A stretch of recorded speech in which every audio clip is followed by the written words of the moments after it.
ورسوله يا أيها الذين آمنوا اتقوا الله حق تقاته ولا تموتن إلا وأنتم مسلمون يا أيها الناس اتقوا ربكم الذي خلقكم من نفس واحدة وخلق منها زوجها وبث منهما رجالا كثيرا ونساء واتقوا الله الذي تساءلون به والأرحام إن الله كان عليكم رقيبا يا أيها الذين آمنوا اتقوا الله وقولوا قولا سديدا يصلح لكم أعمالكم ويغفر لكم ذنوبكم ومن يطع الله ورسوله فقد فاز فوزا عظيما أما بعد فإن أصدق الحديث كلام الله وخير الهدي هدي محمد صلى الله عليه وسلم وشر الأمور محدثاتها وكل محدثة بدعة وكل بدعة ضلالة وكل ضلالة في النار أعوذ بالله من الشيطان الرجيم بسم الله الرحمن الرحيم وإذا فعلوا فاحشة قالوا وجدنا عليها آباءنا والله أمرنا بها قل إن الله لا يأمر بالفحشاء أتقولون على الله ما لا تعلمون وقال سبحانه وأن تشركوا بالله ما لم ينزل به سلطانا وأن تقولوا على الله ما لا تعلمون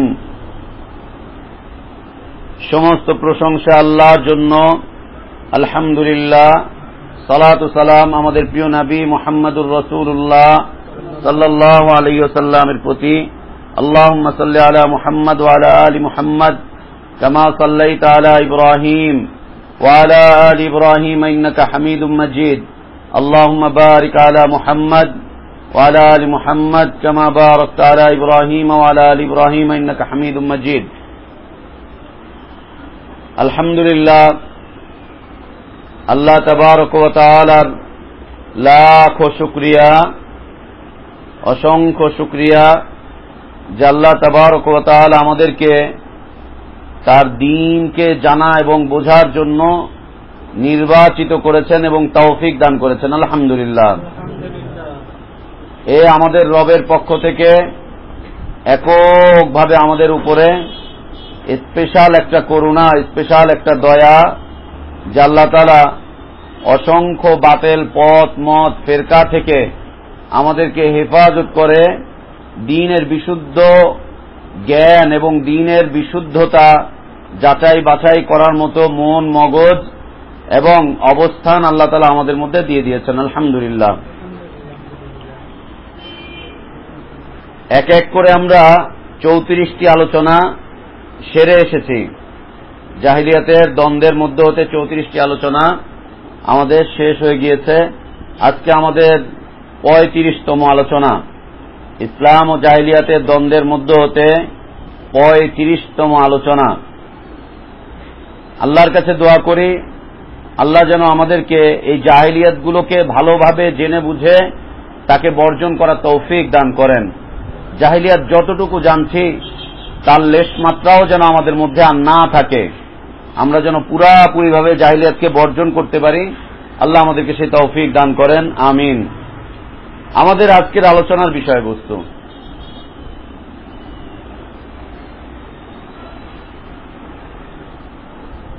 হারাম আমল হারাম আমল হারাম কোন কাজ এর মাধ্যমে আল্লাহ নৈকট্য অর্জন করার জন্য প্রচেষ্টা চালানো হারাম কোন আমলের মাধ্যমে হারাম কোন আকীদা বিশ্বাসের মাধ্যমে হারাম কোন বক্তব্যের মাধ্যমে হারাম কোন চাল চলনের মাধ্যমে আল্লাহর নৈকট্য অর্জন করা যায় এ বিশ্বাস স্থাপন করা এবং হারামের পথে নিজেকে পরিচালিত করা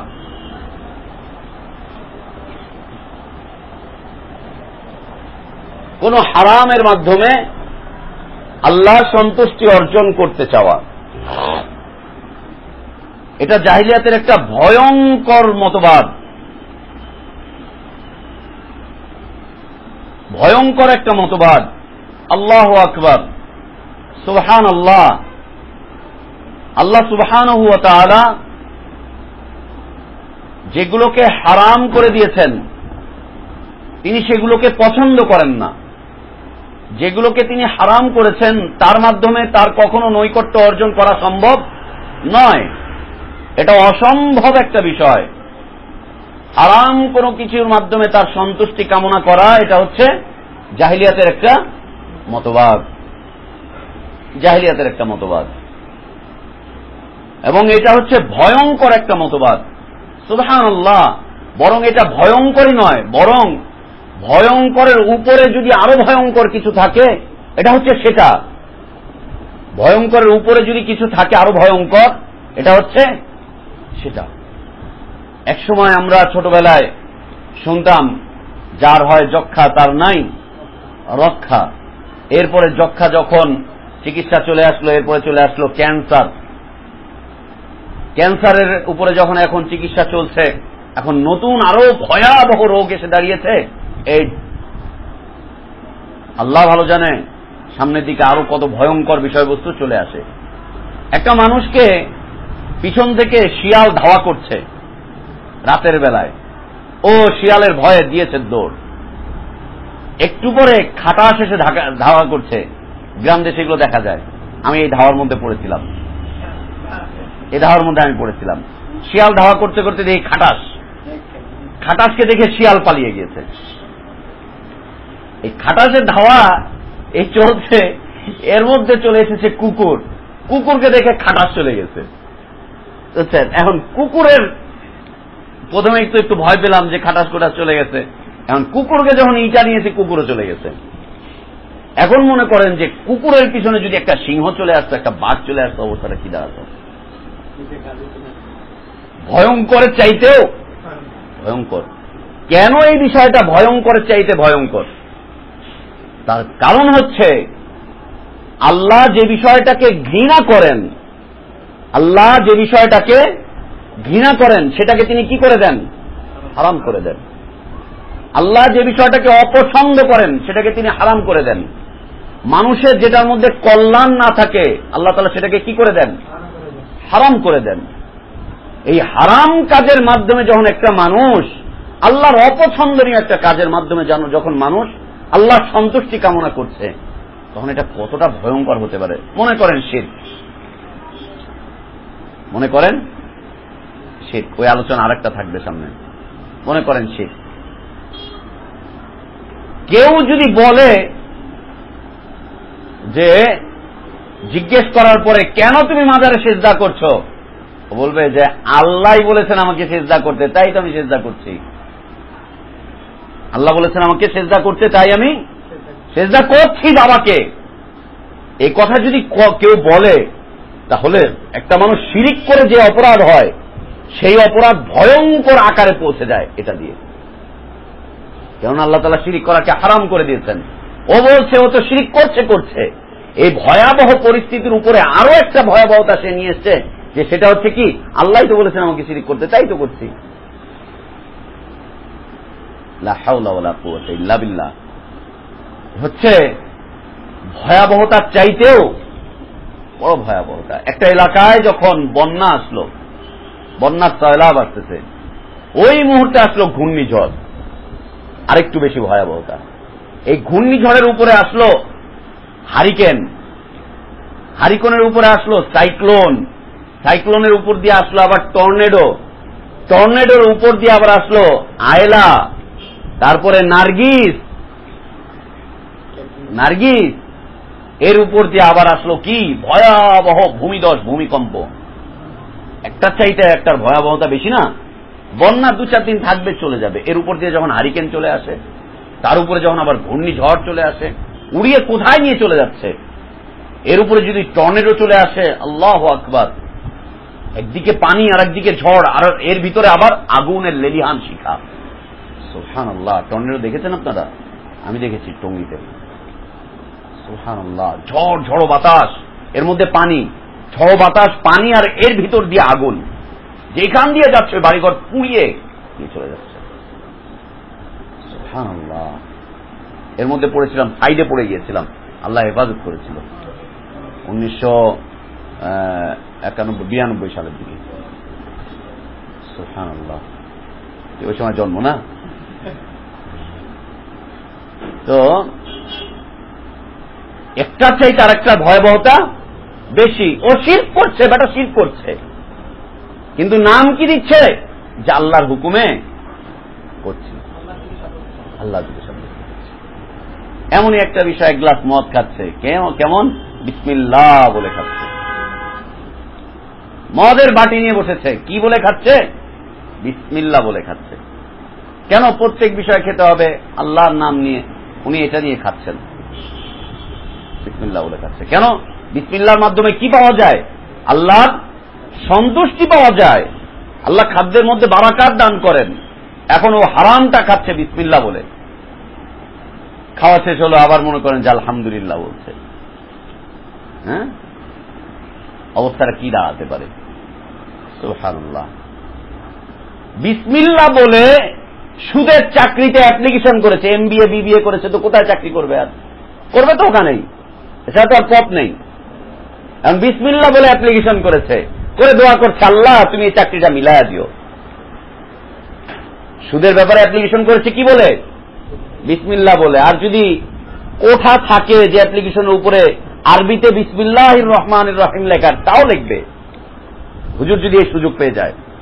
বিসমিল্লাহ বলে অ্যাপ্লিকেশন করেছে, করার পর আবার আল্লাহর কাছে দোয়া করছে যে আল্লাহ তুমি চাকরিটা মিলায়া দিও। আর যদি মিলায়া দাও তাহলে হুজুরে দিয়া কিন্তু আমি মিলাদ পড়াবো, এই করাবো, সেই করাবো, মানে আমার এটার মধ্যে হুজুরা আছে।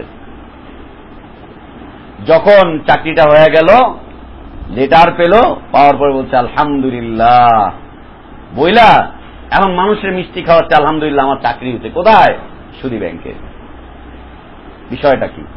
আর এর সাথে যদি আবার হুজুরদের ফতোয়া থাকে, হ্যাঁ সুদ হারাম, সুদ হারাম, সুদের কাজটা হারাম, কিন্তু সুদের এইখানে কাজ করে যে বেতনটা পাচ্ছে সেটা হচ্ছে কি?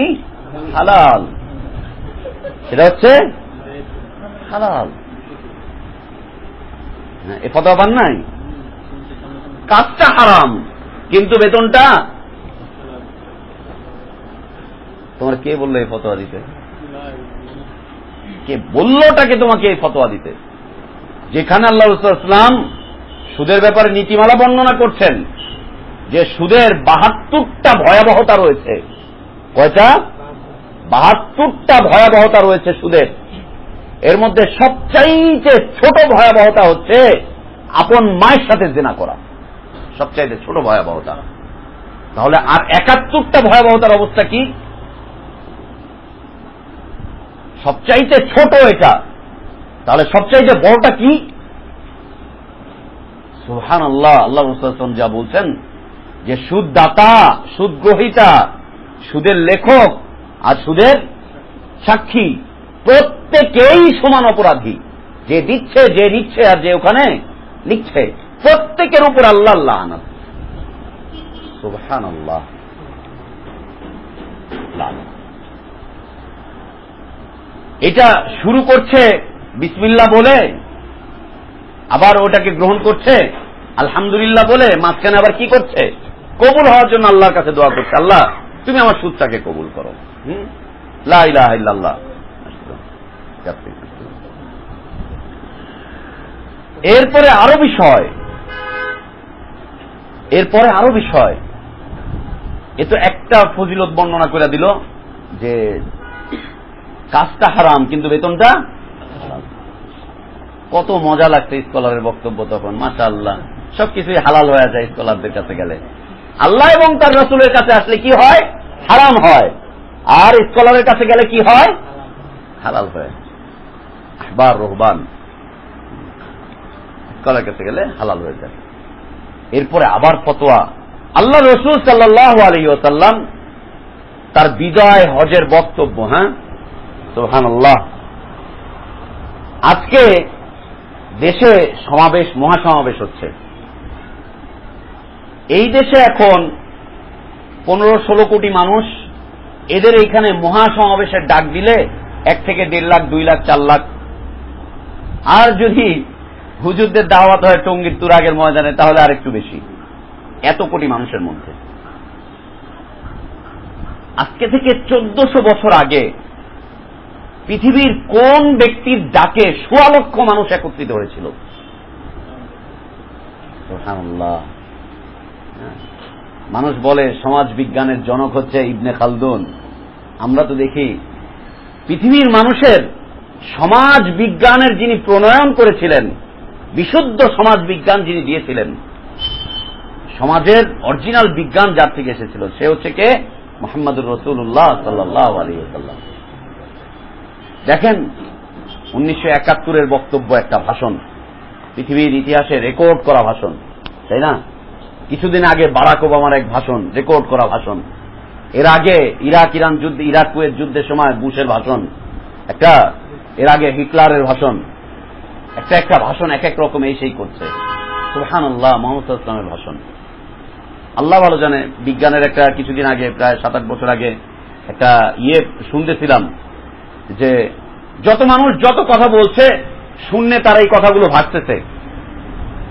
আল্লাহ ভালো জানে বিজ্ঞানের সুশ্বাস পরবর্তীতে কি করে। ওরা বলছে যে এখান থেকে প্রত্যেকটা মানুষের বক্তব্যকে ক্যাচ করে ওরা পরবর্তীতে মানুষের কাছে দিবে।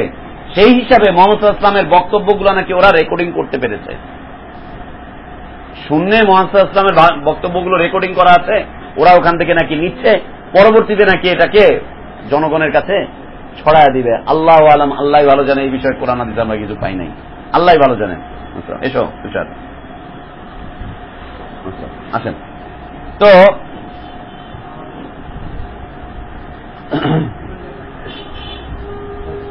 এটা ওরা বলছে, হ্যাঁ, এটা ওরা বলছে, আল্লাহ ভালো জানে।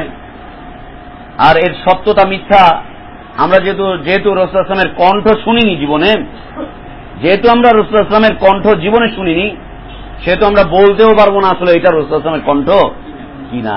হতে পারে এর মাধ্যমে মুসলিমদেরকে বিজ্ঞানের আরেকটা ধোঁকায় ফেলে দেওয়া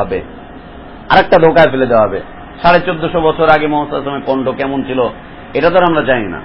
উনি স্পষ্ট ভাষী ছিলেন, বিশুদ্ধ ভাষায় কথা বলতেন, এটা ঠিক। বিশুদ্ধ ভাষায় তো আরো অনেক মানুষ কথা বলে। উনি আরবি ছিলেন, আরো অনেক মানুষ কিন্তু আরবিতে কথা বলে, কিন্তু তার কণ্ঠটা কেমন ছিল সেটা তো আমরা জানি না। বিদায় হজের এই ভাষণে আল্লাহ রাসূল সাল্লাল্লাহু আলাইহি ওয়াসাল্লাম সমাজ সামাজিকতার উপরে অনেকগুলো বক্তব্য করলেন। তার মধ্যে হতে একটা বক্তব্য তিনি করলেন যে জাহিলিয়াতের সুদকে আজকে আমি আমার পায়ের নিচে মারিয়ে দিলাম, আব্বাস ইবনে আব্দুল মুত্তালিবের সুদকে আমি মওকুফ করে দিলাম, নিজ দায়িত্বে আমি মওকুফ করে দিলাম। সুদ নামক জাহিলিয়াতকে আমি আমার পা দিয়ে ডলে দিলাম, শেষ করে দিলাম। লা ইলাহা ইল্লাল্লাহ। তাজ্জব হওয়ার মতো বিষয়, এই সুদের পয়সা দিয়ে আজকে মৌলবীদের ফতোয়ায় কোরআন ছাপা হয়, সুদের পয়সা দিয়ে আজকে মৌলবীদের ফতোয়ায় হাদিসের কপি ছাপা হয়, আবার সওয়াবের উদ্দেশ্যে। বলছে যে এই টাকা কি করব, এই টাকা কি করব, এই মর্মে আবার তারা হাদিস নিয়ে আসছে। ভালো হাদিস নিয়ে এসছে কি, রাসূল বলছে সম্পদকে বিনষ্ট করতে যেও না। এই জন্য কি করা যায়, এই টাকাকে নষ্ট তো আর করা যাবে না, ডাস্টবিনে তো ফেলে দিতে পারবো না, ঠিক আছে ডাস্টবিনে ফেলে দিলাম না, তাহলে কি করবেন, এটা দিয়ে তো খেদমত করতে হবে। খেদমত আপনি কোরআন হাদিসের খেদমত এটা দিয়ে কেন করবেন? বাড়িটা বিক্রি করে খেদমত করেন, সে বাড়ি বিক্রি করে খেদমত করলে সম্পদ নষ্ট হয়ে যাবে। আবার কি এই টাকা দিয়ে গরিব মানুষের উপকার করতে হবে, গরিব মুসলিমদের উপকার করতে চায়। কেন রাসূল বলছেন যে গরিব মুসলিমদের উপকার করো, এই জন্য গরিব মুসলিমদের। তো আপনি হালাল পয়সা দিয়ে করেন, বলছে এটা কি করব, তো এটা আপনি খান, বলছে আমার জন্য তো এটা হারাম। তো ওনাকে যে দিচ্ছেন এটা একটা মানদণ্ড না ইসলামের। তুমি নিজের জন্য যা পছন্দ করো না সেটা তুমি তোমার মুসলিম ভাইয়ের জন্য পছন্দ করতে চাও না। তুমি নিজের জন্য যেটাকে পছন্দ করো তুমি তোমার মুসলিম ভাইয়ের জন্য প্রয়োজনে নিজেরটাকে অর্ধেক করে তার কাছে সমর্পণ করো, অর্ধেক করে দাও, বাড়িতে পার্টিশন দিয়ে দাও। এই রুমে আমরা পার্টিশন দিয়ে দিব, অর্ধেকে তানভীর অর্ধেকে আমরা, শুধু রুমেই না ইনশাআল্লাহ এই বাড়িতেই পার্টিশন হয়ে যাবে, না ভয়ের কিছু নাই। জি সুবহানাল্লাহ, এটা হচ্ছে মুমিনদের বৈশিষ্ট্য। তাহলে ওই টাকা কি করব, আমি জানি না ওই টাকা কি করব। আবার যুক্তি আর একটা বলছে যে আমি তো আমেরিকায় বসবাস করি, আমার টাকাটা তো ওখানে রাখতেই হয়, আমি যদি ইন্টারেস্টটা না নেই, এই ইন্টারেস্টটা ওদের কাছেই জমা পড়ে থাকবে, ওদের রাষ্ট্রীয় কোষাগারে থাকবে। ওদের রাষ্ট্রীয় কোষাগারে এরকম যদি টাকা জমতে থাকে তাহলে বিলিয়ন ট্রিলিয়ন, তারপরে আর কি আছে, লাটিয়ন মাটিয়ন, ওইগুলো দিয়ে ওরা বোমা টোমা বানিয়ে মুসলিমদেরকেই মারবে। অতএব আমার টাকার সুদ দিয়ে আমার রক্তকে নষ্ট করা হবে, আমার টাকাটাকে কেন ওইখানে রাখতে যাবো? আমার টাকা দিয়ে তো আমার মুসলিম ভাইকে হত্যা করা হবে। তোমাকে কে বললো এখানে অ্যাকাউন্ট করে ওখানে জমা করে রাখতে? যুক্তি কি বলছে? আপনি টাকা ওইখানে রেখেছেন, ভাই আমরা কি করবো, আমরা তো এখানে আছি, টাকা এখানে জমা রাখছি, সুদটা আসতেছে, সুদটা যদি আমি বের করে এনে আমি যদি কোনো মুসলিমের কাছে দিয়ে দিই, মুসলিমের উপকার হলো, যুক্তি। আর যদি আমি না নেই, আমি যদি ওটাকে ওখানে ফেলে দেই, তাহলে ওরা ওই টাকা দিয়ে অস্ত্র কিনে মুসলিমদের মাথার মধ্যে মারবে। অতএব আমার টাকা দিয়ে মুসলিমের মাথা ঝরছে, আমি কিয়ামতের দিন কি জবাব দিব আল্লাহর কাছে? সুন্দর যুক্তি না? মাদানী যুক্তি।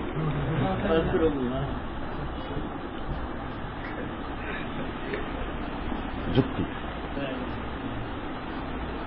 আল্লাহ যাই হচ্ছে, মাঝে মাঝে দিন শেখার জন্য আলেমুল আমাদের কাছে যাওয়ার পরে বদ্দিনিয়াত শিখে আসতে হয়, মনের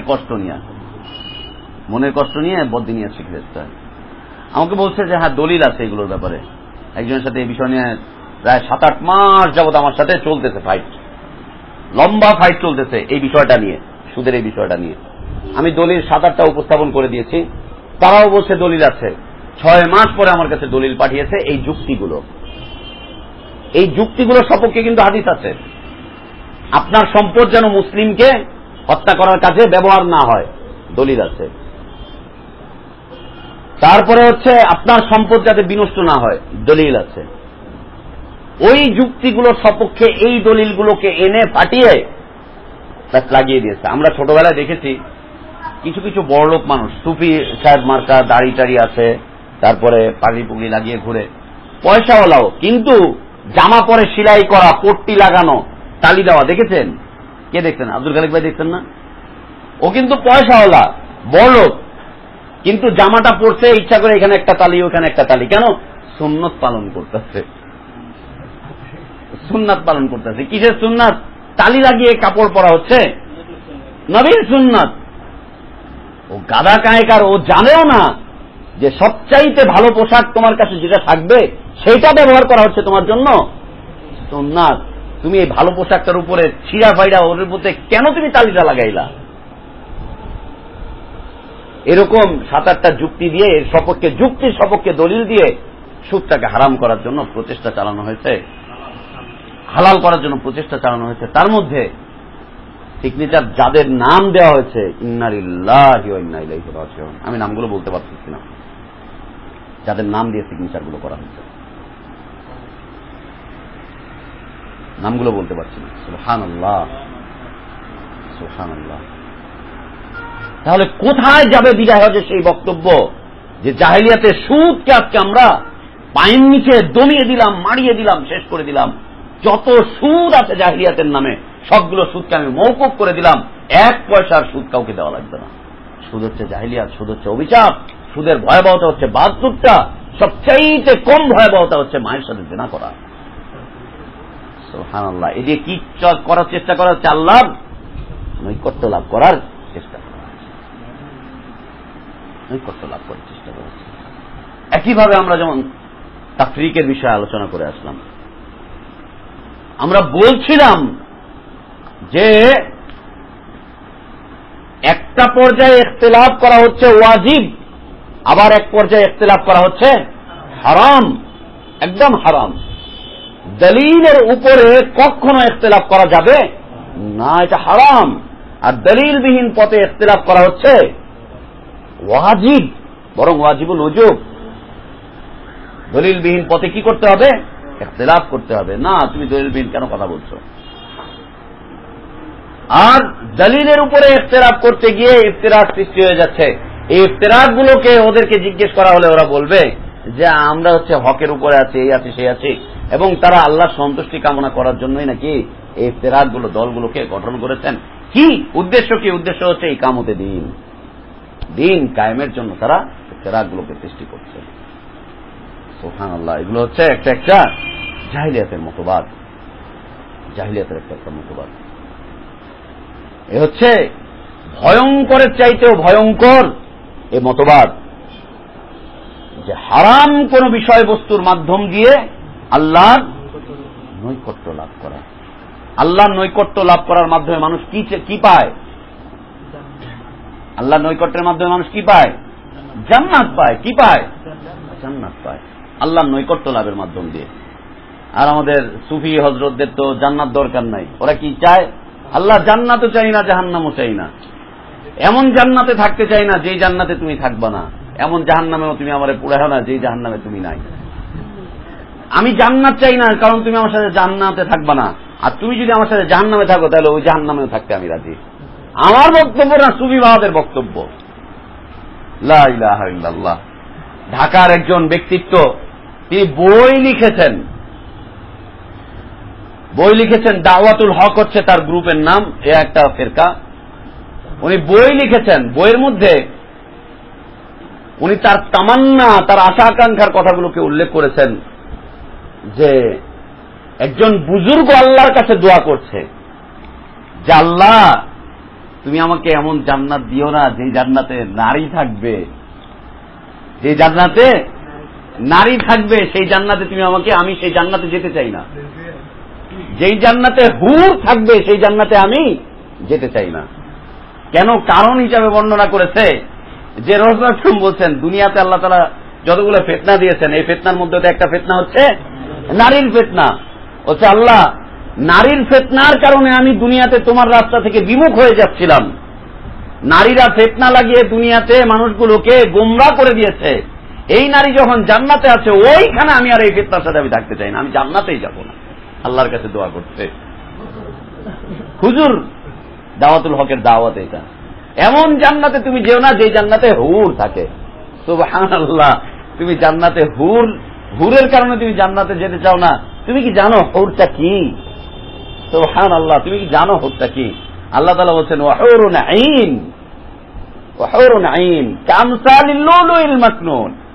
হুরের কথা কি তোমরা জানো? এটা হচ্ছে মুক্তা পাথরের চাইতে এর স্বচ্ছতা অনেক বেশি।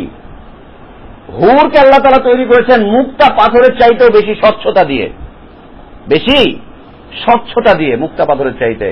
একটা হুর আপনার সামনে থাকবে, ওর এই চামড়ার ভিতরে মাংস, মাংসের ভিতরে হাড্ডি, হাড্ডির ভিতরে যে মগজগুলো আছে ওই মগজগুলোর যে নড়াচড়া ওইটাও একটা মানুষ দেখতে পাবে। সুবহানাল্লাহ। কি সৌন্দর্য দিয়েছেন আল্লাহ সুবহানাহু ওয়া তাআলা। কামসালিল লুলুইল মাকনুন। কেন? জাযাম বিমা কানু ইয়ামালুন। আল্লাহ তাআলা তোমাকে জাযা পুরস্কার হিসেবে দিয়েছেন। এটা একজন মুমিনকে আল্লাহ তাআলা হুর পুরস্কার হিসেবে দিবেন। আরো বলছে আল্লাহ এমন জান্নাতে থাকতে চায় না যে জান্নাতে হুর থাকবে। কেন? হুররা হচ্ছে নারী, আর নারীর ফিতনার কারণে দুনিয়াতে ফিতনা সৃষ্টি হয়। এইটার কারণে যদি আবার আমি জান্নাতে যাই, ওইখানেও যদি আবার পড়ে যাই, আরে 8 রশি তো পরের কথা, এ তো দেওবন্দির রশি, আপনি 8 রশি নিয়ে আসবেন কেন?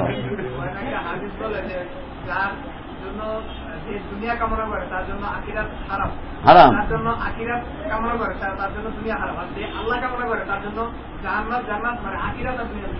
দুইটাই হারাম। আল্লাহকে কামনা করলে দুইটাই হারাম। আল্লাহু আকবার। তো 8 রশি, এটা দেওবন্দি রশি, এটা তো দেওবন্দি রশি, হক্কানি রশি, দাওয়াতুল হকের রশি। এটা লা ইলাহা ইল্লাল্লাহ, লা ইলাহা ইল্লাল্লাহ। এটা হচ্ছে অত্যন্ত ভয়ঙ্কর একটা মতবাদ যে কি করে তারা হারাম বিষয়বস্তুর মাধ্যমে আল্লাহর সন্তুষ্টি কামনা করে, আল্লাহর সন্তুষ্টি কামনা করে। মনের পর্দা, বড় পর্দা, বাইরের পর্দা উঠাও রে, মনের আলো বড় আলো, বাইরের আলো নিভাও রে। এই বলে নারী পুরুষ একাকার হয়ে ইল্লাল্লাহর জিকির করছে। কেন? আল্লাহর সন্তুষ্টি চাচ্ছে। লা ইলাহা ইল্লাল্লাহ, লা ইলাহা ইল্লাল্লাহ। এই কাওয়ালি শুনেছেন না আপনারা? লা ইলাহা ইল্লাল্লাহ, সুবহানাল্লাহ।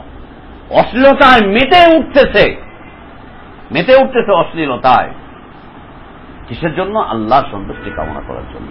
এই তো আগামী পরশু রাত, বৃহস্পতিবার রাত, মিরপুর 1 নম্বর মাজারে নারী পুরুষের অবাধ মেলামেশা চলতে থাকবে। নাচ গান, ঢোক ঢাল, কবরে সিজদা সব কিছু চলতে থাকবে। কেন? ও জানে এর মাধ্যমে কি পাবে, ও আল্লাহর সন্তুষ্টি পাবে। সুবহানাল্লাহ, সুবহানাকা হাযা বুহতানুন আযীম। এটা আল্লাহর উপরে অনেক বড় অপবাদ, অনেক বড় অপবাদ এটা আল্লাহর উপরে। এরকম কয়টা দেখেন না বাংলা সিনেমাগুলোতে, মায়াবতী মা কি সুন্দর করে ঘুমটা দিয়ে দোয়া করছে আল্লাহর কাছে, দোয়া করছে আল্লাহর কাছে। মাজার তো আরেক জিনিস, ও দোয়া করছে আল্লাহর কাছে। হারামের মাধ্যমে ও বোঝাচ্ছে তুমি যত যাই হারাম করো না কেন, এই হারামের ভিতরে ঢুকাও, তুমি চাইতে থাকো। লা ইলাহা ইল্লাল্লাহ। জি না, এমনটা বিষয়টা এমন না, বিষয়টা এমন না।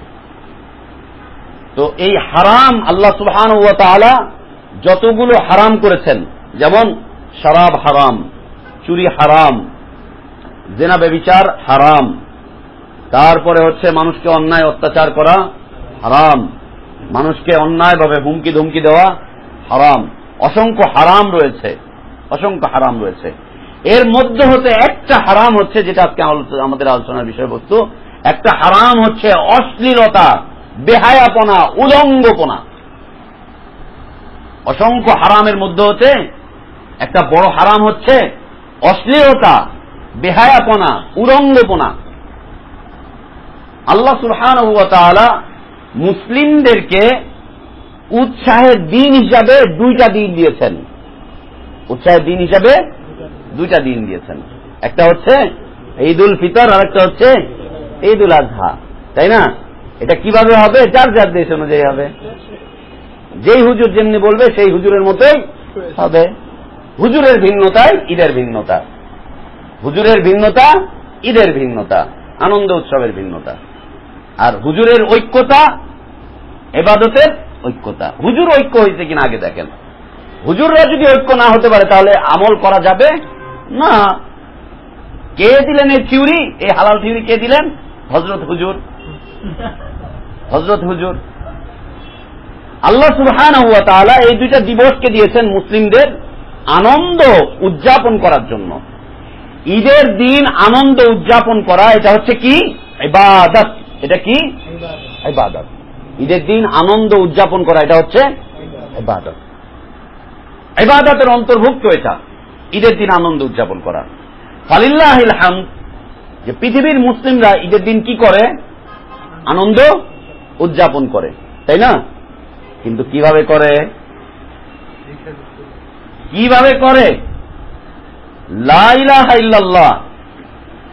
নারী সেদিন যত স্বল্প বসন পারে তত স্বল্প বসন করে রাস্তায় বের হয়ে চলে আসে। মুসলিম ঈদের আনন্দ উদযাপন করছে কোন পথে? হারাম পথে, হারাম পথে। ঈদেরই আনন্দ উদযাপন করতেছে হারাম পথে, স্বল্প বসনে। তারপরে আরো যা যা হওয়ার তা তো হচ্ছেই। আর এই মিডিয়া আগ্রাসনের মাধ্যমে মুম্বাই আর বোম্বাই চলে এসেছে আমাদের বেড়ি বাঁধে। ঈদের দিন মুম্বাই বোম্বাই যা আছে সব চলে আসে, আর সাথে কি থাকে? বোম্বের চানাচুর, কুড়কুড়ে মজা। লা ইলাহা ইল্লাল্লাহ, সুবহানাল্লাহ। ঈদ একটা ইবাদত, এদিন ইবাদত করতে হবে। ঈদ একটা ইবাদত, আনন্দের দিন, আনন্দের মাধ্যমে এদিন মানুষ ইবাদত করবে। কিন্তু সেই আনন্দটা হচ্ছে কিসের মাধ্যমে? ইবাদতটা হচ্ছে কিসের মাধ্যমে? অশ্লীলতার মাধ্যমে। আর সেই বাবা মার উপরে ধিক্কার, ধিক্কার সেই বাবা মার উপরে, যেই বাবা যেই মা তার মা সন্তানটাকে, তার মেয়েটাকে এই উলঙ্গ, অর্ধ উলঙ্গ পোশাকগুলো কিনে দেয়। ও কত বড় নাঠান্ডা, কত বড় বেহায়া ও, যে নিজের হাতে নিজের মেয়েকে উলঙ্গ করে রাস্তায় বের করে দেয়। নিজের হাতে নিজের মেয়েকে উলঙ্গ করে রাস্তায় বের করে দেয়। মশারি মার্কা কাপড় বানিয়ে রাস্তায় দিয়ে দিচ্ছে, মশারি কাপড় দিয়ে নেট পরাচ্ছে। ছোট হতে হতে কোথায় গিয়ে উঠে দাঁড়াচ্ছে। লা ইলাহা ইল্লাল্লাহ, সুবহানাল্লাহ। অসংখ্য হারামের মধ্যে হতে একটা হারাম হচ্ছে কি? বেহায়াপনা, অশ্লীলতা, উলঙ্গপনা। উলঙ্গপনা এটা হচ্ছে একটা হারাম। এটা শয়তান উলঙ্গপনা কেন আসে? শয়তান মানুষের কাছে সুশোভিত করে তোলে এই জিনিসটা। শয়তান মানুষের কাছে উলঙ্গপনাকে কি করে তোলে? সুশোভিত করে তোলে। দেখেন, দুইটা মেয়ে পাশাপাশি হেঁটে যাচ্ছে, একজন হচ্ছে বোরখা পরা, আরেকজন হচ্ছে ছেঁড়া ফাড়া। বোরখাওয়ালাটার দিকে কেউ তাকায় না, তাকায় আছে কিন্তু পাশেরটার দিকে। আর যদি একটু ভালো করে তাকায় দেখেন তাহলে দেখবেন যে বোরখাওয়ালাটার বয়স হচ্ছে 60 আর খোলামেলাটার বয়স হচ্ছে 18। 60 বছরেরটা হাত মোজা পা মোজা সব পরে হাতে তসবি নিয়ে রাস্তায় হাঁটছে, হাতে তসবি নিয়ে রাস্তায় হাঁটছে। হ্যাঁ, তসবি নিয়ে রাস্তায় হাঁটছে। ওর উপরে পর্দা ফরজ নয়, ও এখন আরজালিল ওমরে পৌঁছে গিয়েছে, ওর দিকে কেউ তাকাবেও না। ও যতটুকু পারে নিজেকে সেভ করবে, বাদবাকি একটা 18 বছরের মেয়ের উপরে যেভাবে পর্দা ফরজ এভাবে ওর উপরে এতটা বিধিবদ্ধ নয়। যার উপরে বিধিবদ্ধ নয় সে হচ্ছে পুরাপুরি ভাবে ঢাকা, যার উপরে বিধিবদ্ধ সে হচ্ছে পুরাপুরি ভাবে ফাঁকা। লা ইলাহা ইল্লাল্লাহ, লা ইলাহা ইল্লাল্লাহ, সুবহানাল্লাহ। শয়তান কি করছে? এটাকে মুজাইয়্যিন করে তুলছে, সুশোভিত করে তুলছে। কেন? এর কারণ হচ্ছে যে এই স্বল্প বসন, বেহায়াপনা, উলঙ্গপনা, এইটার মাধ্যম দিয়ে একটা নারী জিনার মধ্যে লিপ্ত হবে, একটা নারী জিনার মধ্যে লিপ্ত হবে, জিনার মধ্যে লিপ্ত হয়ে যাবে একটা নারী, ব্যভিচারের মধ্যে লিপ্ত হবে একটা নারী। শত পুরুষের ঈমানকে, আকীদাকে, আমলকে, চরিত্রকে নষ্ট করবে শয়তান একটা নারীর মাধ্যমে, একটা নারীর মাধ্যমে। এজন্য শয়তান পুরুষের চোখগুলোকেও মেকআপ মারা করে দিয়েছে, পুরুষের চোখগুলোকে মেকআপ মারা করে দিয়েছে, সুশোভিত করে দিয়েছে, যে ওর দৃষ্টিটা খালি ওদিকেই যাচ্ছে, ওইদিকেই যাচ্ছে। কোথায় খোলামেলা আছে, কোথায় কি অবস্থায় আছে, ওই দিকেই ওর দৃষ্টি চলে যাচ্ছে, ওইদিকেই চলে যাচ্ছে। শয়তান এই বিষয়টাকে মানুষের সামনে একেবারে সুশোভিত করে তুলেছে। কেন? উদ্দেশ্য হচ্ছে যে যাতে করে জেনা ব্যভিচারের সয়লাভ ঘটে যায়, একদম সয়লাভ ঘটে যায় জেনা ব্যভিচারের, জেনা ব্যভিচারের। আর আমরা জানি যে জাহিলিয়াতের যতগুলো আমল ছিল তার মধ্যে একটা আমল হচ্ছে জেনা ব্যভিচার। তাদের কাছে কি ছিল? আম ছিল, ব্যাপক ছিল, সাধারণ ব্যাপার ছিল, একদম তুচ্ছ একটা ব্যাপার ছিল। জুয়ার বোটে বসে দিয়ে দিত, জুয়া খেলতে বসতো, একজনের স্ত্রীকে দিয়ে দিত আরেকজনের কাছে। নারী ছিল তখন পণ্য, পুরাপুরি ভাবে পণ্য, পুরাপুরি ভাবে নারী তখন ছিল পণ্য, বাজারের পণ্য। বাজারে যেমন পণ্য বিক্রি হয়, নারীকে জুয়ার বোর্ডে বিক্রি করা হতো, অন্যান্য পণ্যের বিনিময়ে নারীকে বিক্রি করে দেওয়া হতো, নিজের স্ত্রীকে বিক্রি করে দিত, নিজের কন্যাকে বিক্রি করে দিত। সুবহানাল্লাহ, সেটা ঘুরে আবার চলে এসেছে। আজকে নারী পণ্য, যত কাপড় খুলতে পারে তত তার রেট বেশি। ওকে 2 বছরের জন্য কন্ট্যাক্ট করে কিনে নিয়ে চলে যায়, যে 2 বছর আর তুমি অন্য কাউর মাধ্যমে শরীর দেখাতে পারবা না, 2 বছর তুমি শুধুমাত্র আমার মাধ্যমে তোমার শরীরের গোপন অঙ্গগুলোকে দেখাবা। পণ্য বানিয়ে ফেলেছে নারীকে। লা ইলাহা ইল্লাল্লাহ। তা আবার নারী, নারী কেমন নারী? মুসলিমা নারী। ওর ভোটার আইডি কার্ডেও মুসলিম লেখা, ওর বাবা মাও মুসলিম, ওর বাপ আবার নামাজও পড়ে, ওর বাপ রোজাও রাখে, হজ করতেও যায়, আর ওর মা বোরখা পরে ওকে মিডিয়ার সামনে নিয়ে যেয়ে দিয়ে আসে, বোরখা পরে দিয়ে আসে। কয়েকদিন আগে মোহাম্মদপুরে ফিজিক্যাল কলেজের মাঠে ক্লোজ আপ 1 তারকা সুন্দরী প্রতিযোগিতা। আমি জানিও না, রোডঘাট অনেক ভিড়, ধানমন্ডি ওদিক দিয়ে যাচ্ছি আমি আর আশিক, যাওয়ার সময় দেখলাম অনেক ভিড় ভাড়। কি রে, কি ব্যাপার? অনেক ভিড় ভাড়, গাড়ি মাড়ি। রাস্তায় দেখি যে যত মহিলা দেখলাম এর ভিতরে 50% মহিলা হচ্ছে বোরখা পরা অথবা মাথা মুথা সুন্দর করে ওই ইয়ে দিয়ে ঢাকা, ওই বড় ওন্না মোন্না দিয়ে ঢাকা। কিছু বুড়ো বুড়ো মানুষও দেখলাম। কি ব্যাপার? হয়তো বা কিছু হচ্ছে, কোন, যেহেতু এটা কলেজ মনে হয় অ্যাডমিশন টেস্ট চলছে বা কিছু। ঘন্টা 3 পরে ফিরে আসতেছি, আব্দুর রউফ সাহেবকে যখন ইয়ে করলাম তখন ফিরে আসতেছি, তখন দেখলাম এখানে ঢিমধাম গান বাদ্য এই সেই চলতেছে। এর মধ্যে ভালো করে এখানে তাকিয়ে দেখলাম ক্লোজ আপ 1 তারকা প্রতিযোগিতা, সুন্দরী প্রতিযোগিতা চলতেছে। হ্যাঁ, জানি না, ক্লোজ আপের প্রতিযোগিতা চলতেছে ওইখানে, গান বাদ্য। আচ্ছা, যাই হোক, ওইখানে ওইটার ইয়ে চলতেছে, তারকা প্রতিযোগিতা যেটাই চলে। ওইখান দিয়ে আসতেছি, দেখলাম ভিতরে গান বাদ্য ধিম ধাম সব চলতেছে। হ্যাঁ, মেয়েদের পোশাক আশাক ঢুকতেছে, যে কি বিশ্রী অবস্থা। মায়েরা বাইরে অপেক্ষা করতেছে, বোরখা পরা মা মেয়েটারে দিয়ে দিচ্ছে, যা মা যা মা। সুবহানাল্লাহ সুবহানাল্লাহ, কোথায় গেল চরিত্র, কি অবস্থা হলো। ধিক শতধিক এই সমস্ত মা বাবার জন্য, যে তার মেয়েটাকে নিজের হাতে উলঙ্গ বানায়, বেহায়া বানায়, নিজের মেয়েটাকে পণ্য বানিয়ে দেয়। কেমন মা, যে দেশের 14-15 কোটি মানুষ তার মেয়ের গোপন অঙ্গগুলোকে স্পষ্টভাবে দেখবে, আর ওই মা বসে বসে হাসে, আহ আমার মেয়েটা কি সুন্দরী হয়েছে। আস্তাগফিরুল্লাহ ওয়া আতুবু ইলাইহি। এর মাধ্যমে কি হবে? জিনা ব্যভিচার খোলা আম হয়ে যাবে, ব্যাপক হয়ে যাবে, ব্যাপক হয়ে যাবে জিনা ব্যভিচার। আর এটা দিয়ে কিয়ামতের আলামত আস্তে অগ্রসর হবে। আল্লাহ আমাদেরকে হেফাজত করেন, আল্লাহুম্মা আমিন। তো এই একটা অবস্থা ছিল মক্কাতে জাহেলিয়াতের সময়। আমরা যেটা জানি যে উলঙ্গ অবস্থায় কি করত তারা? তওয়াফ করত। এখানে ওরা কয়েকটা নীতিমালা নিয়ে এসেছিল, কয়েকটা নীতিমালা নিয়ে এসেছিল। 1 নম্বর নীতিমালা জাহেলিয়াতের, ওরা বাইতুল্লাহর তওয়াফ করত। তওয়াফ করতে গিয়ে ওরা কার সন্তুষ্টি কামনা করত? আল্লাহর সন্তুষ্টি কামনা করত, আল্লাহরই সন্তুষ্টি কামনা করত। এবং পৃথিবীর বিভিন্ন প্রান্ত থেকে মানুষ ওখানে ছুটে আসত, এবং তাদের একটা বিশ্বাস ছিল যারা বাইতুল্লাহর তওয়াফ করবে তাদের গুনাহ খাতা সব মাফ হয়ে যাবে, গুনাহ সব মাফ হয়ে যাবে, বিশ্বাস ছিল।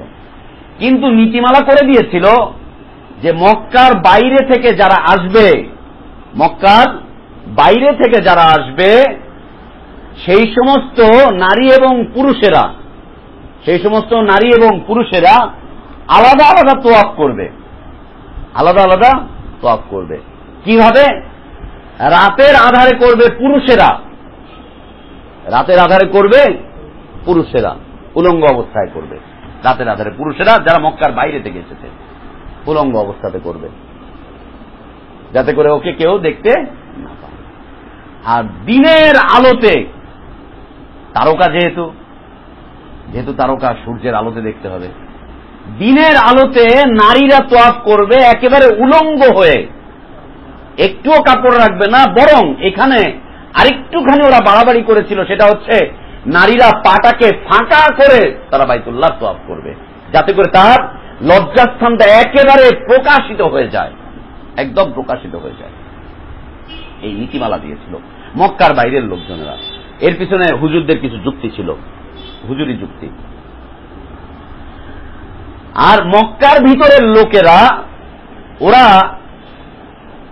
শুধু মক্কাবাসী হওয়ার কারণে এরা ছিল পুত পবিত্র তাদের দৃষ্টিতে। এরা যখন ইচ্ছা তখন তওয়াফ করবে, তেমন কোনো সমস্যা নেই। তবে কোন নারীর যদি ইনকামটা হারাম থাকে তাহলে সেই নারী শুধুমাত্র উলঙ্গ হয়ে তওয়াফ করবে। মক্কার ভিতরে যদি হারাম ইনকাম থাকে তাহলে সে উলঙ্গ হয়ে তওয়াফ করবে, অন্যথায় না। এরা যখন ইচ্ছা তখন করবে। আর মক্কার বাইরের লোকেরা, এরা যেহেতু বাইতুল্লাহর মোতোয়াল্লি না, এরা যেহেতু বাইতুল্লাহর খাদেম খুদ্দাম নয়, অতএব এরা বাইরে থেকে যারা আসতেছে এরা হচ্ছে পাপিষ্ঠ। এরা যে কাপড়টা পরে এসেছে সেইটাও হচ্ছে পাপের কাপড়। অতএব বাইতুল্লাহর মতো এত পবিত্র জায়গায় পাপের কাপড় চোপড় পরে আসবে, সেটা হতেই পারে না, এটা হতেই পারে না, এটা হয় না। কাপড় চোপড় পরে আসবে, এটা হয় না। এই জন্য বাইতুল্লাহ প্রবেশ করার আগে ওরা ওদের সব কাপড় চোপড় বাইরে ফেলে রেখে এসে বাইতুল্লাহ তওয়াফ করত। এখনো যেমন হিন্দুদের মধ্যে একটা ল্যাংটা পূজা আছে, উলঙ্গ পূজা আছে হিন্দুদের মধ্যে।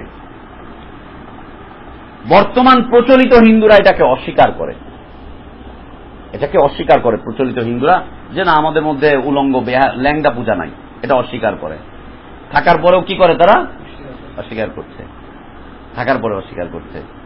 কিন্তু এটা পৃথিবীবাসীর কাছে এখন আর অস্পষ্ট বিষয় না, একদম প্রকাশিত বিষয়। ওদের ল্যাংটা পূজাটা ইন্টারনেটের মধ্যেও দিয়ে দেওয়া আছে, নেটের, হ্যাঁ ডিসকভারিতে দেখায়। হ্যাঁ, উলঙ্গ পূজা, ওদের বিশাল পূজা মণ্ডপ, শিবের মূর্তির ওইখানে ওইখানে ঢুকে সব উলঙ্গ হয়ে যাচ্ছে। তারপরে ওরা একটা পূর্ণ স্নান করতে যায় রাতের বেলায়, ওইখানে সবাই উলঙ্গ হয়ে যাবে, নারী পুরুষ উলঙ্গ হয়ে যাচ্ছে। এর দ্বারা উদ্দেশ্য কি? এর দ্বারা উদ্দেশ্য হচ্ছে সন্তুষ্টি কামনা করা। কার? ওরা নাম নিচ্ছে ভগবান, কিন্তু এর দ্বারা উদ্দেশ্য কে? আল্লাহ, সৃষ্টিকর্তা আল্লাহ এ উদ্দেশ্য করছে। এর কাজ হচ্ছে শয়তানের। এর মাধ্যমে কি করে? শয়তান মানুষকে আল্লাহর অবাধ্যতার দিকে নিয়ে চলে যায়। জেনা ব্যভিচার পৃথিবীতে যত বেশি বাড়বে, পৃথিবীতে পাপ এবং পাপাচার তত বেশি বৃদ্ধি পেতে থাকবে, একদম বৃদ্ধি পেতে থাকবে। ওদেরকে যখন জিজ্ঞেস করা হয়, ইযা ফাআলু ফাহিশাতান, কেন তোমরা এই অশ্লীল কাজ করছো? ওরা যখন কোন অশ্লীল কাজ করে, ওদেরকে যদি জিজ্ঞেস করা হয় কেন অশ্লীল কাজ করছো, তখন তারা বলে ওয়াজাদনা আলাইহা আবানা, আমরা এই ভালো কাজটার মধ্যে আমাদের বাপদাদাদেরকে পেয়েছি। আমার বাপদাদাও ল্যাংটা ছিল, আমরাও ল্যাংটা ছিলাম, আমরাও ল্যাংটা আছি, বাপদাদাকেও ল্যাংটা আমরা অবস্থায় দেখেছি। আহা হা, কি ধর্ম! বাপদাদাকে কি দেখে? ল্যাংটা দেখে। বাপদাদাকে ল্যাংটা দেখে। ইসলাম কত সুন্দর বিধান দিয়েছে। তোমার মায়ের রুমে যদি ঢুকতে চাও, তুমি মায়ের রুমে কড়া নেড়ে ওখানে অপেক্ষা করো, অনুমতি চাও। তাবি জিজ্ঞেস করলেন, ইয়া রাসূলুল্লাহ, আমার মায়ের কাছে আমি যাব, তাও অনুমতি লাগবে? হ্যাঁ, তুমি কি তোমার মাকে উলঙ্গ অবস্থায় দেখতে চাও নাকি? না, তা তো দেখতে চাই না, আমার মাকে উলঙ্গ অবস্থায় আমি দেখতে পাবো না। এটা হচ্ছে ইসলামের নীতিমালা। পাশাপাশি জাহেলিয়াতের নীতিমালা হচ্ছে, আমি আমার বাপদাদাদেরকে কি দেখেছি? ল্যাংটা দেখেছি, ঘন্টা মন্টা সব ঝুলছে, ঝুলন্ত অবস্থায় দেখেছি আমি আমার বাপদাদাদেরকে। ওরা ওর মাকে ল্যাংটা পূজার মধ্যে দেখে, মেয়ে তার মাকে ল্যাংটা পূজায় দেখে, বাবা তার ছেলেকে ল্যাংটা পূজার মধ্যে দেখে, উলঙ্গ পূজার মধ্যে দেখে, যে বাবার কি আছে সব দেখা যাচ্ছে, মায়ের কি আছে সন্তান তা দেখতে পাচ্ছে। সুবহানাল্লাহ। যখন জিজ্ঞেস করা হয়, তাদের প্রথম কথা হচ্ছে ওয়াজাদনা আলাইহা আবানা, এর উপরে আমরা আমাদের বাপদাদাদেরকে পেয়েছি। মানে কিসের মধ্যে পেয়েছি? এই অশ্লীলতায়, এই বেহায়াপনায়, এই উলঙ্গপনায় আমি আমার বাপদাদাদেরকে পেয়েছি। এক নম্বর দলিল। তোমার এই ধর্মটা কার? বাপদাদার। সহজে তো ছাড়া যায় না, বাপের কৃষ্টি কালচার সহজে কি ছাড়া যায়? দ্বিতীয় উত্তর, আল্লাহু আমারনা বিহা। আফসোস, আল্লাহু আমারনা বিহা, আল্লাহ আমাদেরকে ল্যাংটা হওয়ার জন্য আদেশ করেছেন, আল্লাহ আমাদেরকে অশ্লীল হওয়ার জন্য আদেশ করেছেন, আল্লাহ আমাদেরকে এটা করার জন্য আদেশ করেছেন। ইন্না লিল্লাহি ওয়া ইন্না ইলাইহি রাজিউন। এই দাবি বর্তমান সময় চলছে। ওই যে প্রকৃতিবাদ একটা দাবি আছে না, নারীদেরকে যারা বাইরে রাস্তায় বের করে নিয়ে আসতেছে, এরা হচ্ছে প্রকৃতিবাদের একটা দাবিদার। কি? প্রকৃতির দিকে নারীদেরকে ঠেলে দাও, নারীদেরকে ঠেলে দাও। এর সপক্ষে আবার যুক্তি পেশ করা হচ্ছে, প্রচন্ড গরম, তীব্র গরম, এই গরমে একটা পুরুষ একেবারে ঘর্মাক্ত হয়ে যখন ঘরে ফিরে আসে, ঘরে ফিরে এসে কি সুন্দর ওর কাপড় চোপড় খুলে ফ্যানের নিচে বাতাসে ওর শরীরটাকে শুকাতে পারছে, ও একটুখানি আরাম করতে পারছে। কিন্তু আমি নারী, আমার এত প্রতিবন্ধকতা। ও একটা পুরুষ 10টা নারীর সামনে, 10টা পুরুষের সামনে পুরো কাপড় চোপড় সব খুলে বসতে পারছে, আর আমি একজন নারী, আমাকে আল্লাহ তাআলা এতটাই অবরুদ্ধ করে রেখেছেন যে আমি 10 জনের সামনে কেন, একজনের সামনে আমি আমার কাপড়টাকে, এমনকি আমি আমার ভাইয়ের সামনেও কাপড়টাকে খুলতে পারছি না। ইসলাম আমাকে একেবারে ঘরের ভিতরে কি করেছে? আবদ্ধ করে রেখে দিয়েছে। লা ইলাহা ইল্লাল্লাহ, লা ইলাহা ইল্লাল্লাহ, সুবহানাল্লাহ।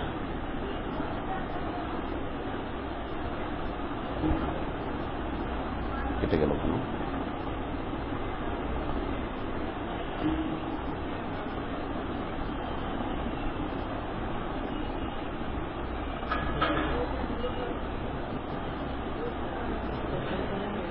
কনফারেন্সে নিয়ে আসেন, হাফসা নামে একটা মেয়ে, ওখানে কনফারেন্স নিয়ে হাফসার ওই যে ডিবন লেখা আছে দুইটাকে অলরেডি নিয়ে চলে আসে।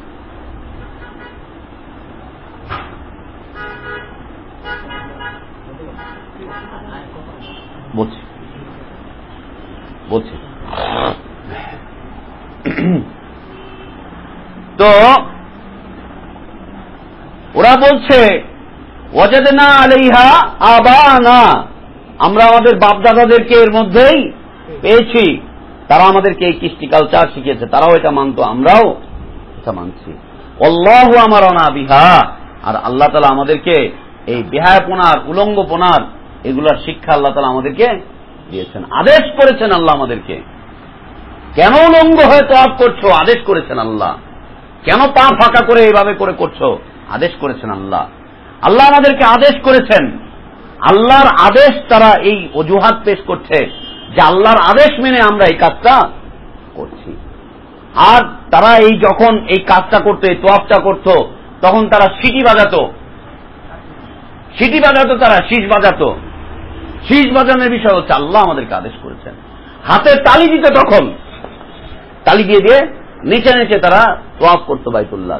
কেন? আল্লাহ আদেশ করেছেন এইভাবে নাচার, আল্লাহ আদেশ করেছেন এইভাবে তালি দেওয়ার।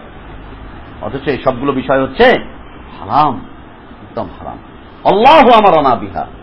আল্লাহ বলছেন, কুল, নবী বলে দাও, ইন্নাল্লাহা লা ইয়ামুরু বিল ফাহশা, অবশ্যই নয়, কখনো নয়, অসম্ভব কথা, নিঃসন্দেহে নিশ্চয়ই আল্লাহ তাআলা কোন ফাহিশা কাজের আদেশ, কোন ফাহিশা কাজ, কোন ধরনের কোন ফাহিশা কাজের আদেশ আল্লাহ সুবহানাহু ওয়া তাআলা। আতাকুলুনা আলাল্লাহ মা লা তা'লামুন, আতাকুলুন, তোমরা কি এমন কথা বলছো আলাল্লাহ, আল্লাহর উপরে, মা লা তা'লামুন, যে বিষয়ে তোমাদের জ্ঞান নেই। সুবহানাল্লাহ। এই জন্য জ্ঞান অর্জন করা হচ্ছে 1 নম্বর ফরজ। 1 নম্বর ফরজ হচ্ছে জ্ঞান অর্জন করা। 1 নম্বর ফরজ হচ্ছে জ্ঞান অর্জন করা। একটা মানুষের যখন জ্ঞান না থাকবে, তখন সে আল্লাহর নামে এইভাবে ফাহিশা কাজের হুকুম করে দিবে, এইভাবে ফাহিশা কাজের হুকুম করে দিবে। দেখেন না তাবিজ কবজের ব্যাপারে কত সুন্দর করে বলা হচ্ছে, এটা সুন্নাত, এটা হচ্ছে সুন্নাত। তাবিজ কবজের ব্যাপারে বলা হচ্ছে লা ইলাহা ইল্লাল্লাহ।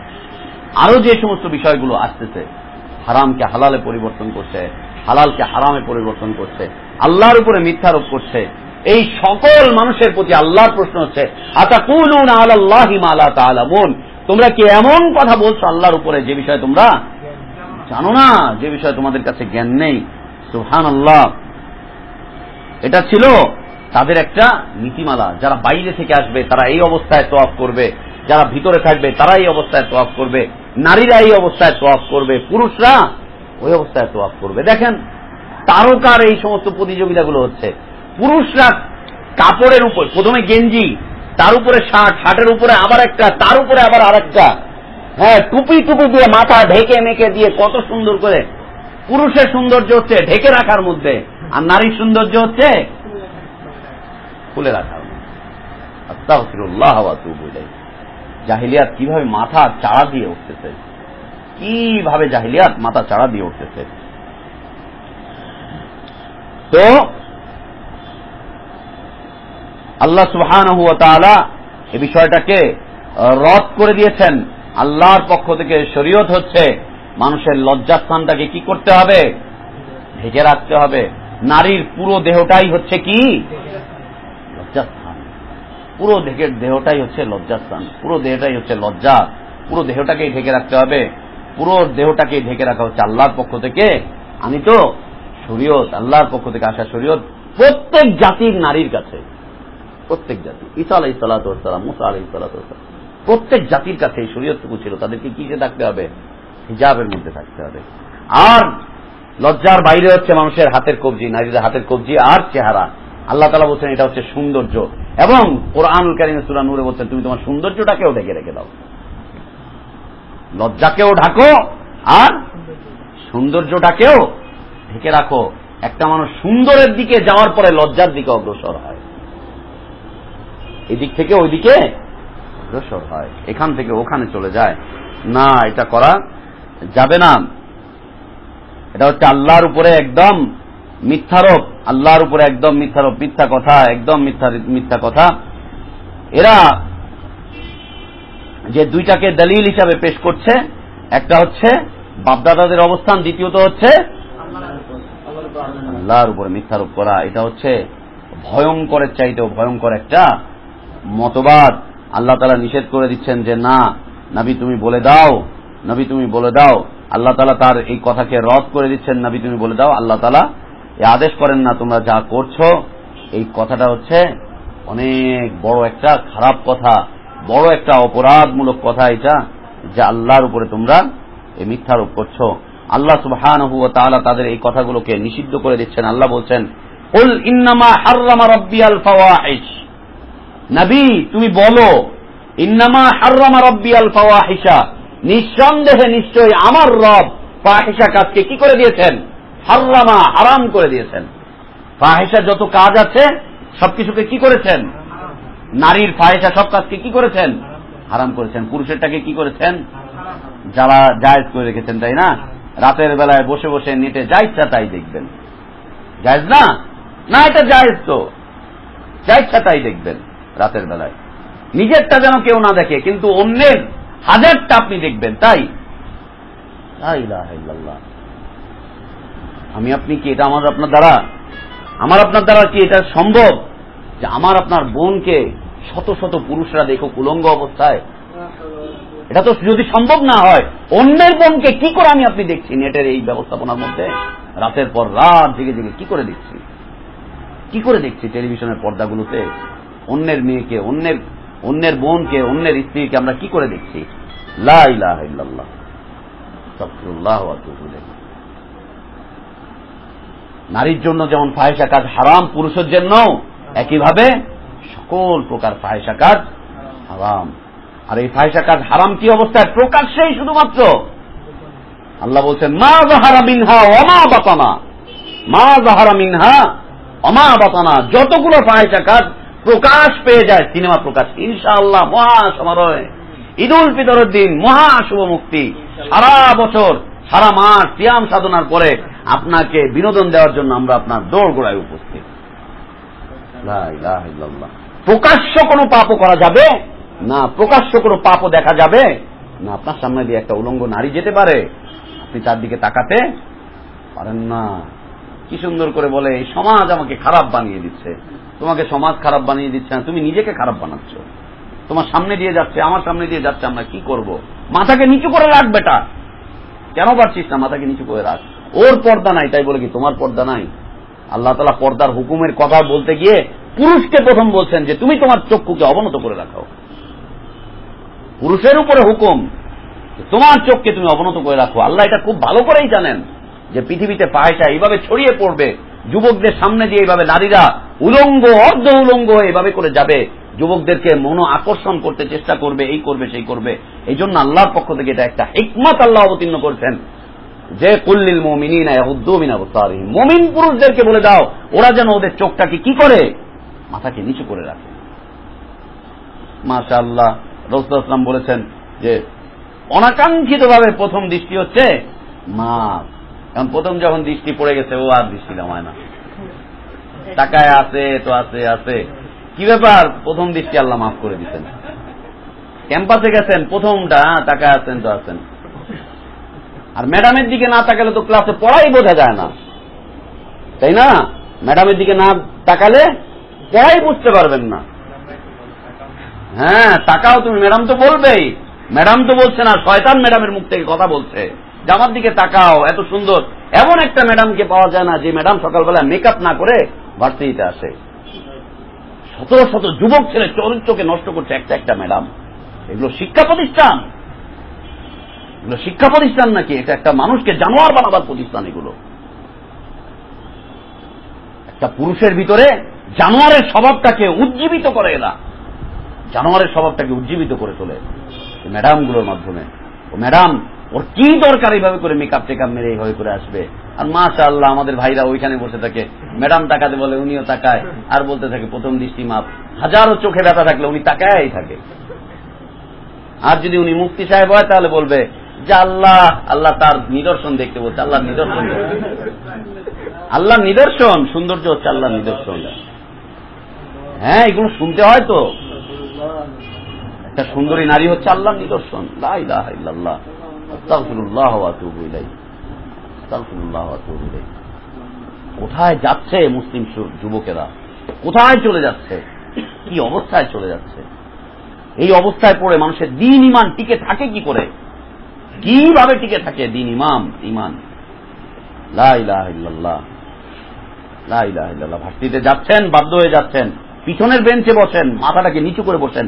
ওরা আওয়াজটুকু থেকে যদি পড়া বুঝতে পারেন বোঝেন, আর না হলে ওই পড়া আপনার বোঝার দরকার নেই।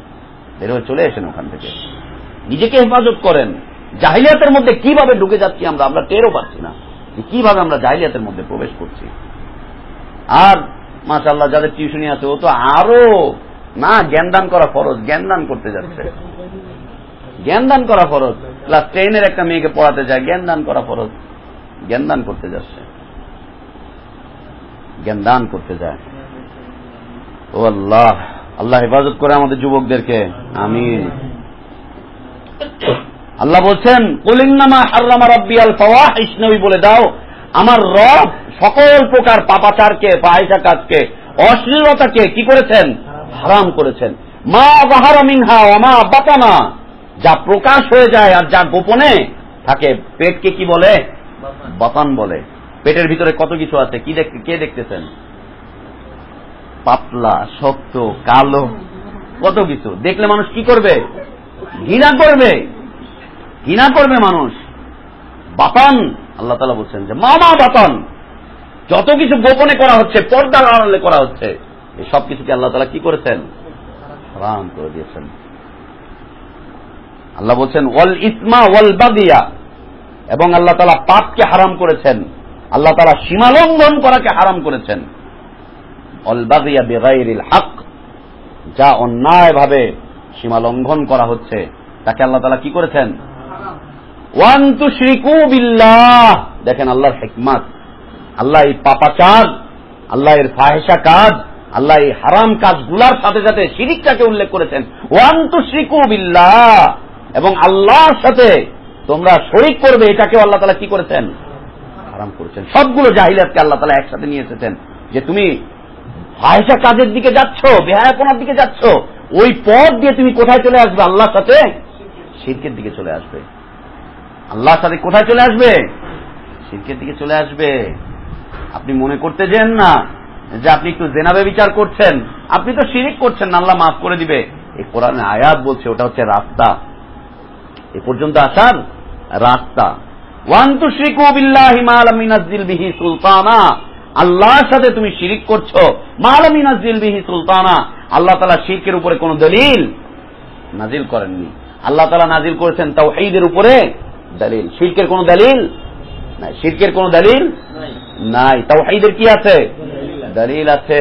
কিন্তু চরমনাই পীর সাহেব যে লিখলো আল্লাহ যে এক, এই বিষয়ে কোনো দলিল নাই, বিনা দলিল, বিনা দলিলে আল্লাহ হচ্ছে এক।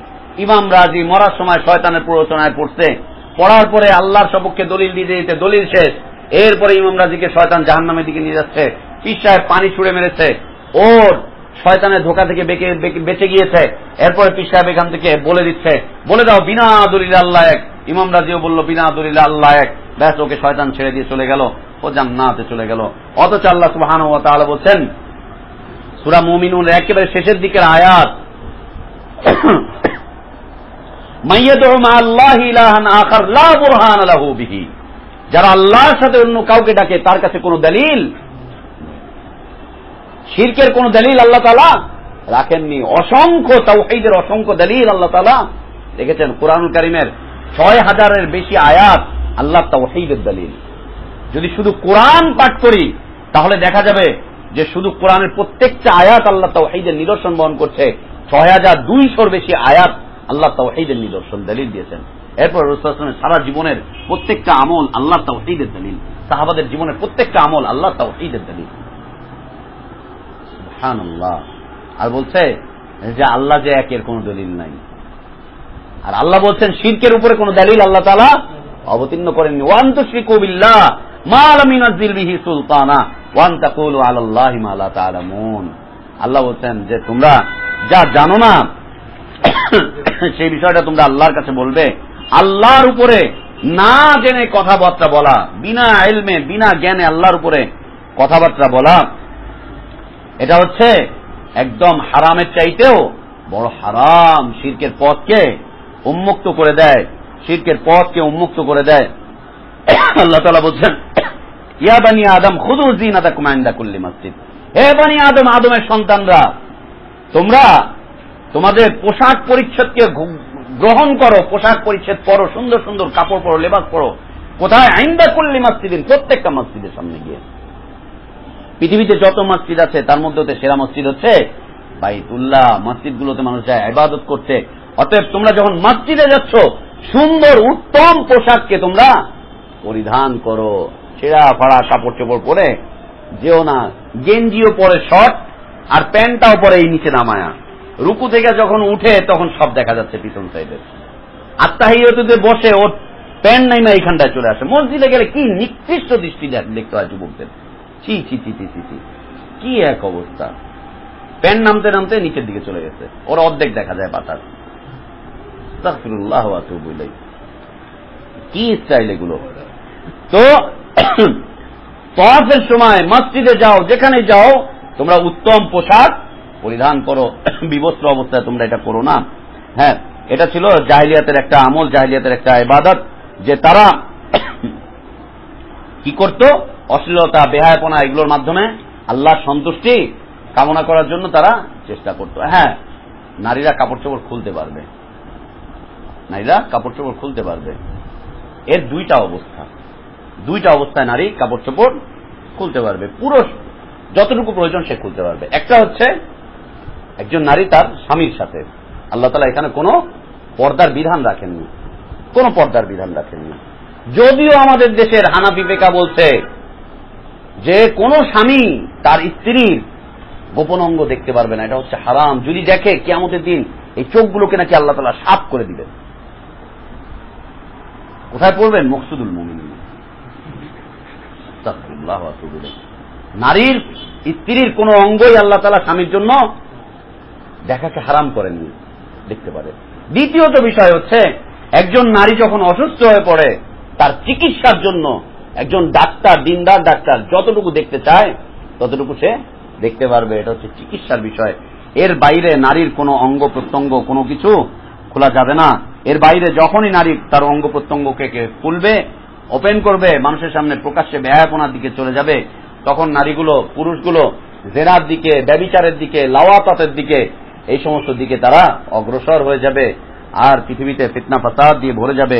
আল্লাহ আমাদেরকে হেফাজত করেন। আল্লাহুম্মা আমিন। ওয়া সাল্লাল্লাহু ওয়া সাল্লাম ওয়া বারাকা আলা নবিয়িনা মুহাম্মদ ওয়া আলা আলিহি ওয়া সাহবিহি আজমাইন। সুবহানাকাল্লাহুম্মা ওয়া বিহামদিকা আশহাদু আল্লা ইলাহা ইল্লা আনতা আস্তাগফিরুকা ওয়া আতুবু ইলাইক। আসসালামু আলাইকুম ওয়া রাহমাতুল্লাহি ওয়া বারাকাতুহু।